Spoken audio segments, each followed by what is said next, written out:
ওপারে ভারতের মেঘালয় পাহাড়, মাঝে জাদুকাটা নদী, আর এই পাশে হাজার হাজার শিমুল গাছের বাগান। বর্ষায় সারিবদ্ধ শিমুল বাগানে সবুজ পাতার সুনিবিড় ছায়া, আর বসন্তে ডালে ডালে ফুটে থাকা লাল ফুল আন্দোলিত করে দর্শনার্থীদের মন। ভিন্ন রকম এক শিমুল বাগান নিয়ে ভ্রমণ গাইডের আজকের পর্বে থাকছে সেই বাগান ভ্রমণের আদ্যপান্ত। শিমুল বাগান সুনামগঞ্জ জেলার তাহিরপুর উপজেলার জাদুকাটা নদীর নিকটবর্তী মানিকগাঁও গ্রামে অবস্থিত। প্রায় ১০০ বিঘা জায়গা জুড়ে গড়ে তোলা এই শিমুল বাগানে আছে প্রায় ৩,০০০ শিমুল গাছ। ২০০৩ সালের দিকে স্থানীয় ব্যবসায়ী জয়নাল আবেদিন এই বাগান শুরু করেন। তার নাম অনুসারে এই জায়গার নাম জয়নাল আবেদিন শিমুল বাগান। বসন্তকালে শিমুল বাগানের দিকে তাকালে গাছের ডালে ডালে লেগে থাকা লাল আগুনের ঝলকানি চোখে এসে লাগে। শিমুল ফুলের রক্তলাল পাপড়িগুলোর এই সৌন্দর্য এখানে আসা সমস্ত মানুষের মনকে রাঙিয়ে দেয়। একদিকে মেঘালয়ের পাহাড় সারির অকৃত্রিম সৌন্দর্য, অন্যদিকে রূপবতী জাদুকাটা নদীর তীরের শিমুল বাগানের লাল ফুলের সমাহার মনে ভালো লাগার শিহরণ ধরিয়ে দেবার জন্য যথেষ্ট। চারপাশে ঝরা ফুলের উপর হাঁটতে হাঁটতে মনে হবে স্বর্গীয় লাল গালিচায় বুঝি আপনি হেঁটে চলেছেন।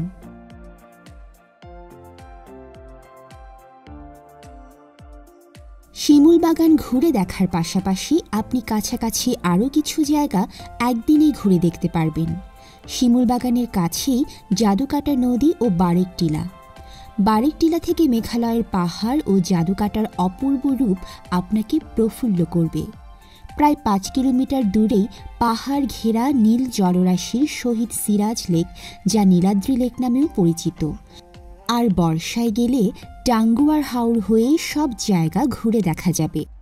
বছরের যে কোনো সময়ে শিমুল বাগানে যেতে পারেন, তবে লাল টকটকে শিমুল ফুল দেখতে হলে অবশ্যই ফাল্গুন মাসের শুরুর দিকে যেতে হবে।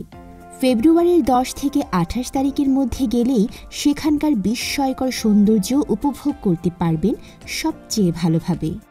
আর বর্ষায় গেলে ফুল না থাকলেও সবুজ শিমুল বাগানের দেখা পাবেন। তখন শিমুল বাগানে গেলে টাঙ্গুয়ার হাওরও ঘুরে দেখতে পারবেন নৌকায় চড়ে।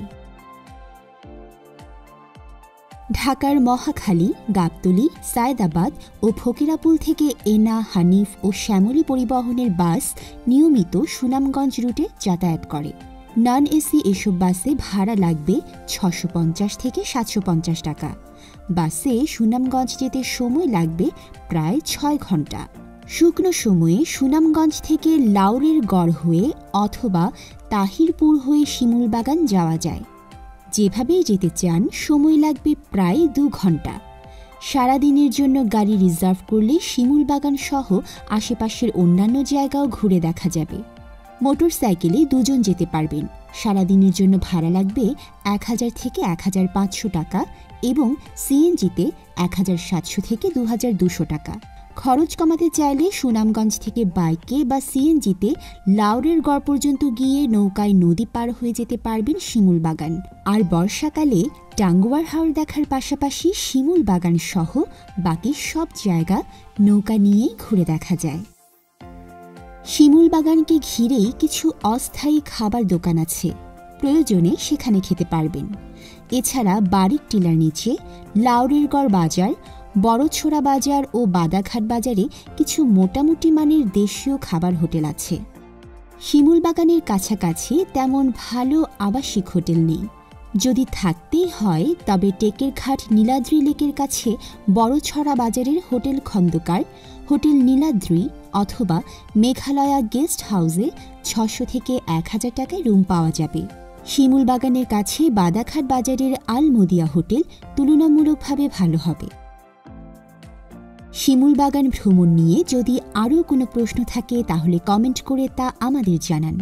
খরচ সম্পর্কিত তথ্য, প্রয়োজনীয় ফোন নাম্বার এবং ভ্রমণের আপডেট তথ্য পেতে ভিডিও ডেসক্রিপশন পড়ুন। ভিডিওটি ভালো লেগে থাকলে লাইক দিয়ে শেয়ার করুন বন্ধুদের সাথে।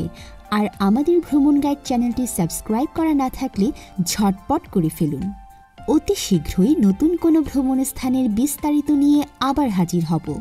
সেই পর্যন্ত ভালো থাকুন, সুস্থ থাকুন।